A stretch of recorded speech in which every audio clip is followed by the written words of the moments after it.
Hi, it's Sam from Sound of Joy Music Services, and this is our Skype summary lesson from Tuesday.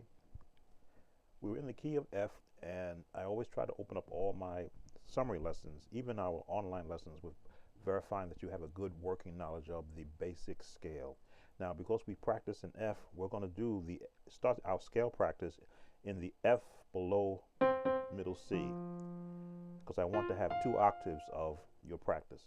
This is what we practice. Again, in my course workbook, it has the correct fingering, which is good for one reason: to teach you how to place your notes over. You have to place your fingers over the notes.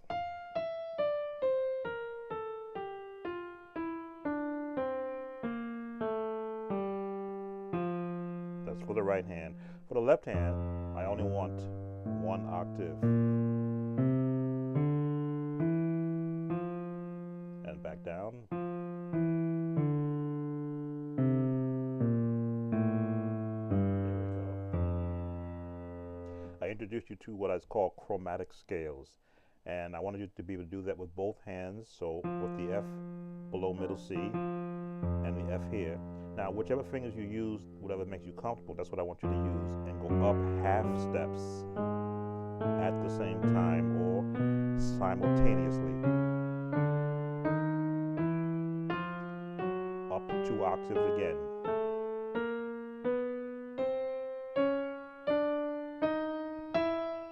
And that is encompassing every note chromatically. Back down and speed it up just a bit to get your hands working together. As long as you don't miss a note going down, you'll be in sync. There we go. Now, eventually, I want you to be able to do it this fast.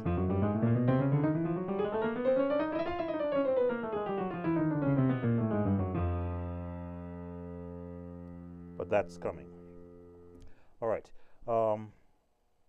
We had you work on chords, and I wanted you to be able to play the chords where you can just drop, not roll, but just drop, not roll, where you're finding the note and it sounds like it's like you're rolling, but just a straight drop of the chord in inversions. Very important for the lesson we're going to cover also.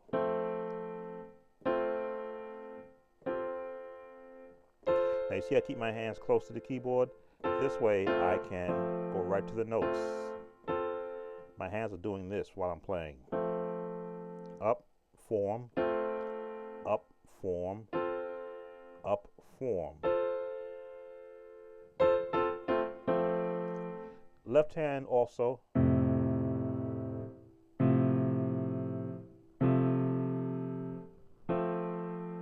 And back.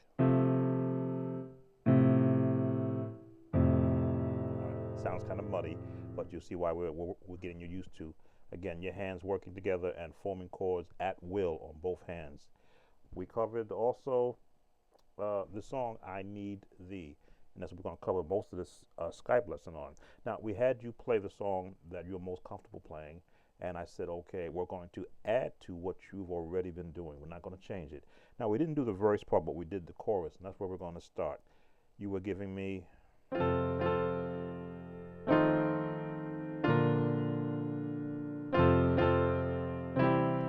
that roll. I said, good. Here's what I want to add to you. This is what we covered. And I sent you the email with the chords in it also. Chord placement, chord 1 and chord 2, which is split between your left hand and your right hand. But we'll work on just chord 2 for right now. We had you do this bass, double octave. And the idea is pinky and the thumb give you that double octave. We gave you this chord. I need. Kept you on the bass. We kept the bass on the pinky, but we moved the thumb down to the E. And a C9, again, why is it a C9? 1, 2, 3, 4, 1, 2, 3, 4, 5, 6, 7, 8. And we threw that ninth note in the inversion of C. Just to give it a nice, different sound.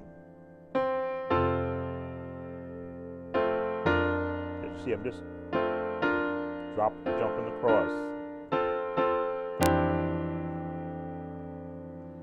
Here's our change. Now here because we had the E already on our thumb, we just dropped our pinky down to the E to match these two and added the D flat for our A7 chord. Again, 1, 2, 3, 4, 5, 6, and because it's the A7, that's the 7th note in an A7 chord. And we give you that again, E flat, E minor 9, of course, 1, 2, 3, 4, 5, and I'm counting for one reason. Your bottom note determines where your top chord is. 2, 3, 4, 5, 6, 7, 8, 9, and we're finishing up this chord. So we went from need, oh, I need thee. Is that change? We're gonna, because we're close where this note is, just have to drop this here and move the pinky down.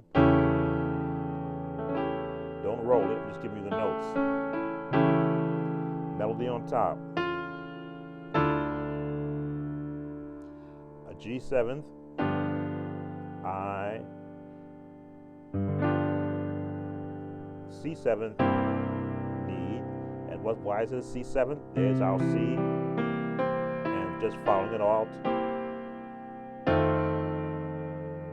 And we give you that F7 on the top. Now, in my course workbook, we have all these chords called out.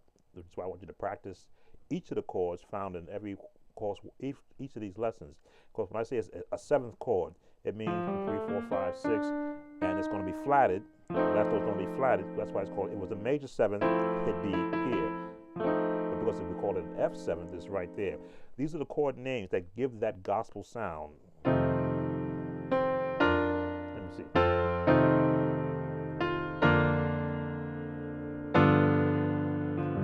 It's a 7th chord. 7th chord.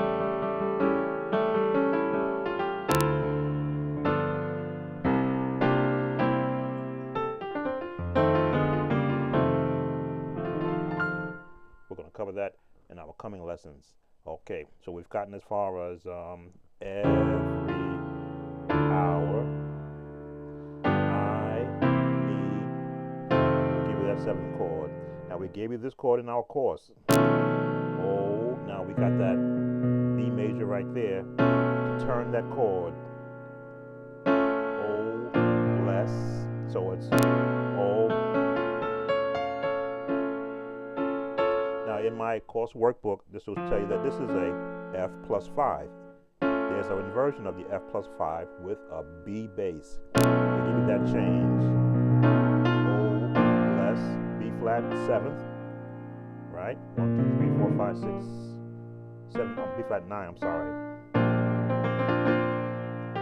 Here's that change. Oh, bless me now. And these chords I wrote out for you on your email.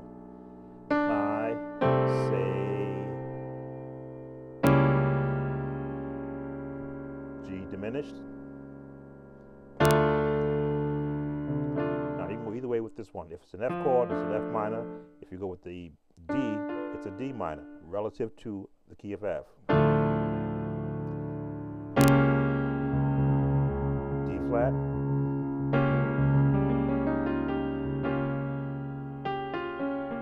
I come to. Now I'm just jumping to fill that chord out. Here's that walk down you have. There's the first chord. There's the second chord, holding on the F, on the ends.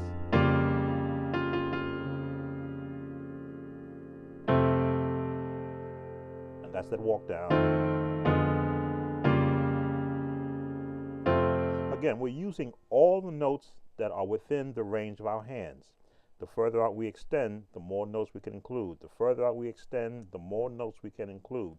But if we go into where we're teaching, where we're learning right now, we're working with melody on top and the chords that are within the range of the melody. We covered this in our first part of our lesson.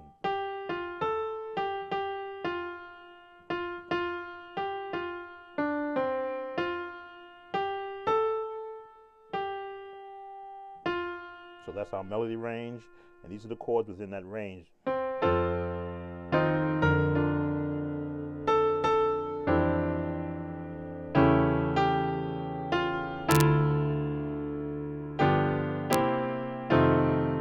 Melody on top. Just turn it, the little gospel there.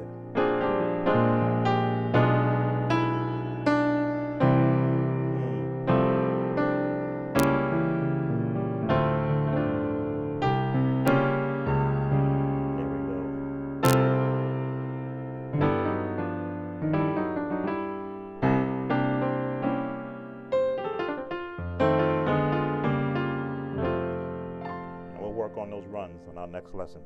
This brings us to an end of the Skype summary.